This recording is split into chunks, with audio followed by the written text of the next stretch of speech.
Corona काल खत्म हुआ तो तेल और गैस सेक्टर के लिए भी जैसे काले दिन खत्म हो गए। इसके बाद तेल और गैस सेक्टर की कंपनियों के दिन बहुरने लगे। मार्च 2020 में बीएसई तेल एवं गैस इंडेक्स टूटकर 8,700 के पास चला गया था, लेकिन अब हाल यह है कि पिछले महीने यानी अगस्त 2022 में ये 20,000 के लेवल को भी पार कर गया। पिछले 2 साल में इस इंडेक्स ने करीब 54% का रिटर्न दिया है। लेकिन क्या अब भी तेल और गैस कंपनियों में निवेश के मौके हैं? इसे समझने के लिए आपको ये देखना होगा कि इन कंपनियों में आखिर कितना दम है।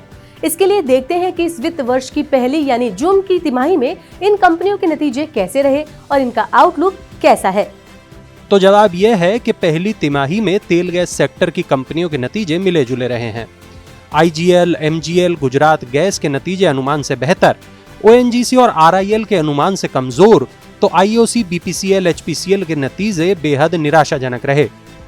कीमतों में बढ़त और सीएनजी वॉल्यूम में मजबूत ग्रोथ से सिटी गैस डिस्ट्रीब्यूशन कंपनियों जैसे आईजीएल, एमजीएल के मार्जिन में तेज रिकवरी हुई है।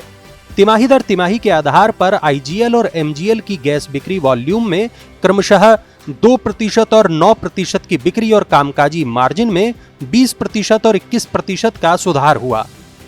गुजरात गैस के नतीजे अनुमान से बेहतर रहे, पर गैस बिक्री वॉल्यूम और कामकाजी मार्जिन में क्रमशः 8% और 13% की कमी रही।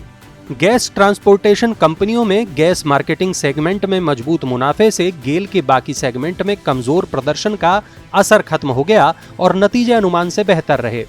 पर पेट्रोल डीजल की कीमतों में कोई बदलाव न होने और बड़े फॉरेक्स घाटे से तेल मार्केटिंग कंपनियों के बेहतरीन ग्रॉस रिफाइनिंग मार्जिन्स का असर भी खत्म हो गया और कंपनियों को भारी भरकम घाटा हुआ। तेल और गैस के ऊंचे रियलाइजेशन की मदद से सरकारी अपस्ट्रीम यानी तेल गैस उत्पादक कंपनियों के मुनाफे में मजबूत ग्रोथ के बावजूद नतीजे बाजार के अनुमान से कमजोर रहे। खराब स्टैंड अलोन कामकाजी मुनाफे और ऊंची डिप्रिसिएशन टैक्स रेट के कारण आरआईएल का कंसो मुनाफा अनुमान से कम केवल 11% ही बढ़ा। ये बात तो हुई पिछली, अब आगे क्या? तो चलिए अब ये जानते हैं कि अब तेल एवं गैस कंपनियों का आउटलुक कैसा है।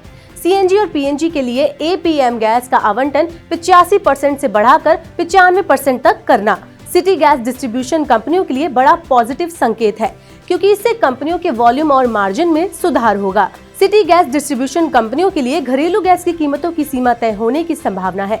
ऐसा होने पर गैस डिस्ट्रीब्यूशन कंपनियों के सर पर लटक रही ऊंचे गैस खर्च की तलवार हट जाएगी। अक्टूबर 2022 से घरेलू गैस की कीमतों में तेज बढ़ोतरी का अनुमान है। विंडफॉल टैक्स की वजह से सरकारी अपस्ट्रीम कंपनियों के मुनाफे को लेकर अनिश्चितता और वैल्यूएशंस की चिंता पैदा हो गई है। कच्चे तेल की कीमतों में ऊपरी स्तरों पर दबाव से ओएमसीज को पेट्रोल डीजल पर हो रहे घाटे को कम करने में मदद मिलेगी। अब ये देखते हैं कि इस सेक्टर के किन शेयरों में निवेश करने के मौके हैं और ब्रोकर क्या सलाह दे रहे हैं। तो शेर खान ने आरआईएल को खरीदने की सलाह दी है और इसके लिए 3,050 रुपए का टारगेट प्राइस तय किया है। इसी तरह आईजीएल, एमजीएल, जीएसपीएल को भी खरीदने की सलाह है। आईजीएल तो आपने 52 वीक हाई के स्तर से करीब 32% सस्ता मिल रहा है। इसी तरह एमजीएल भी अपने 52 वीक हाई स्तर से करीब 28% सस्ता मिल रहा है।